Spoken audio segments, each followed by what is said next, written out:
Okay, so the next set of steps is going to take us to this stage on the pieces.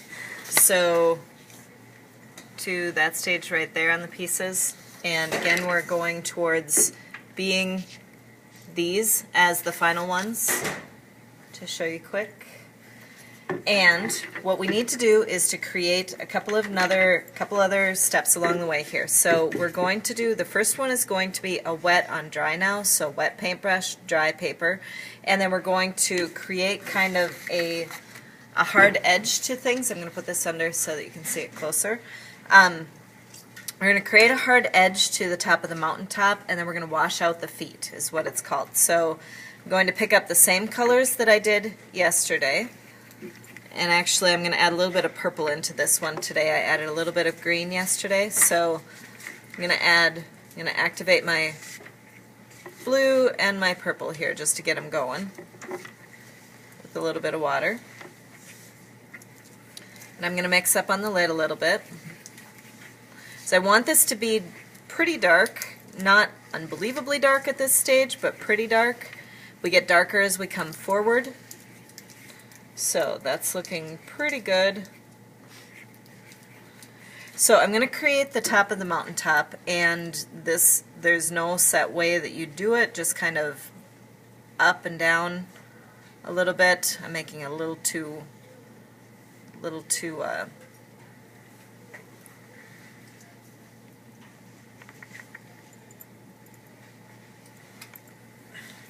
there. Alright, I was making it a little bit too rounded in everything that I was doing, so I'm going to kind of be a little more jagged about what I'm doing here. And I'm going to do the mountaintop first, and I'm going to fill everything in underneath it while it's still wet. If you do this when it dries, it will get kind of an edge to it. So I'm going to fill it from the top, pick up my color again. May need to go up near the edges again just to activate it again a little bit. Fill it in even all the way across it.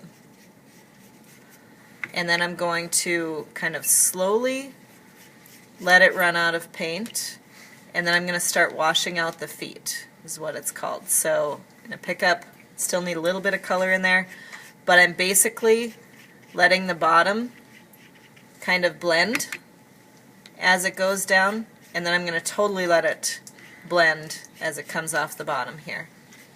And that's getting it so that there's a hard edge on the top, but not on the bottom of what you're doing. And you might have to work into it just a little bit to kind of pull the color back and forth a little bit. And there, we've washed out the feet on the one.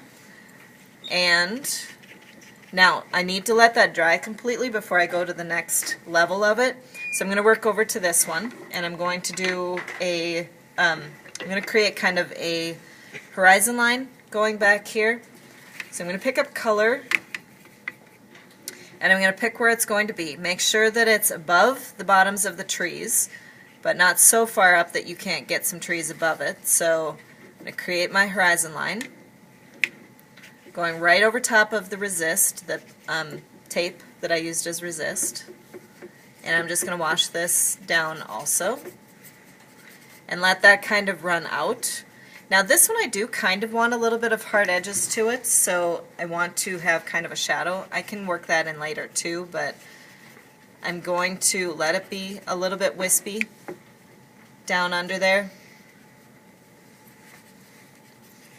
And this one is more like it's in snow, so you get kind of little patterns in the snow going up there. And then I'm going to create my shadows underneath the trees.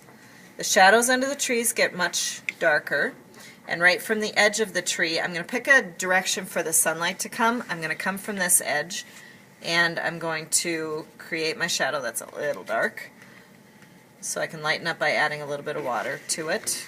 Now if that gets too much, no, I can't remember to grab a paper towel every day, but if it gets too much water or too dark, I can lay a paper towel over top of it and just pick it back up. And I'm not wiping across it, I'm wiping across the top of the paper towel just to get it to to work it through, so I'm going to go to this one since it's dry underneath it. I'm going to let these two dry out a little bit. So now there's a little less paint in there. And I'm just going to kind of jag back and forth a little bit to create that shadow. And let that dry. When the surface is warm, that's when it's actually dry, so right now it's kind of cool. You could use a hairdryer too, which I may need to grab here. I'm going to do this one more time, and then I'm going to grab the hairdryer.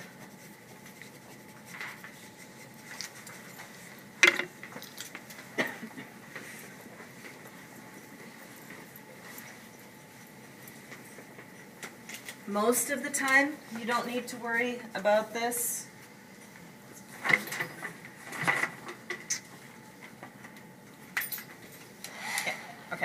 Most of the time you don't have to worry about using a hairdryer. It's just if you need to go quickly on steps, which I'm kind of doing today just for speed for you guys.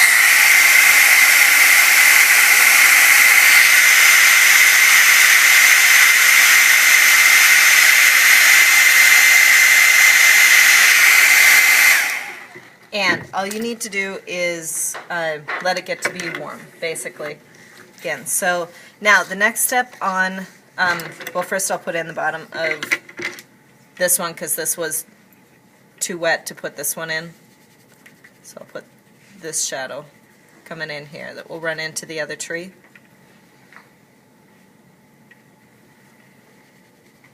Yeah. Okay, now this one I need to put in another layer of the mountain range basically and darken. So I'm going to pick up my color again. This is going to be darker, and I don't want to mimic exactly what happened the last time, although I don't usually want to overlap above it too much. So here's my next range.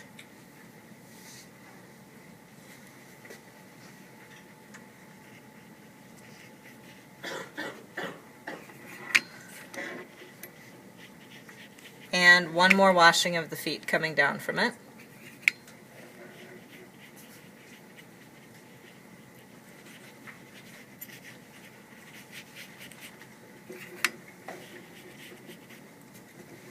I'm going to pick up my water, start washing. Just be careful because you end up with a little bit of an edge if you don't kind of work back and forth a little bit.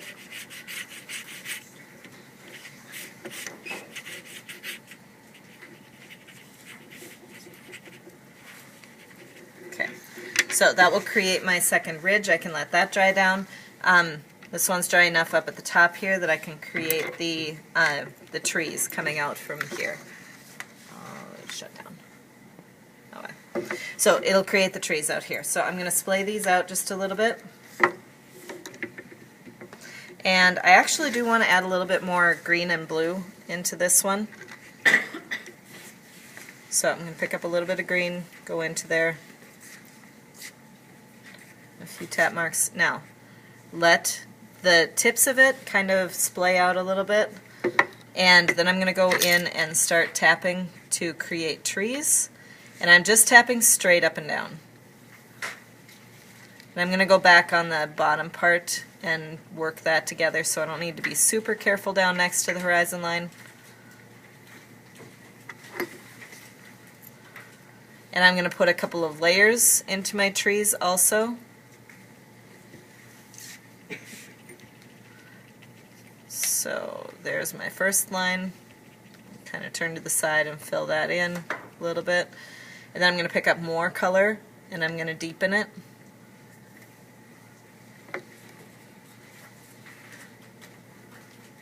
And give it some shadows. If you don't give shadows, it just doesn't look real.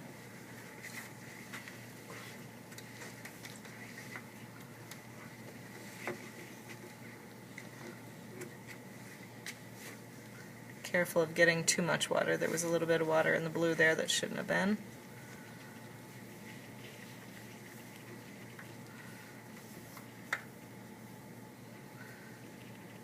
And you just build that up with color for a little bit.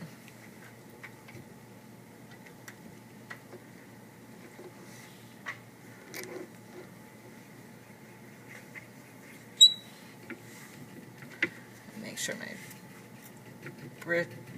brushes splay out again.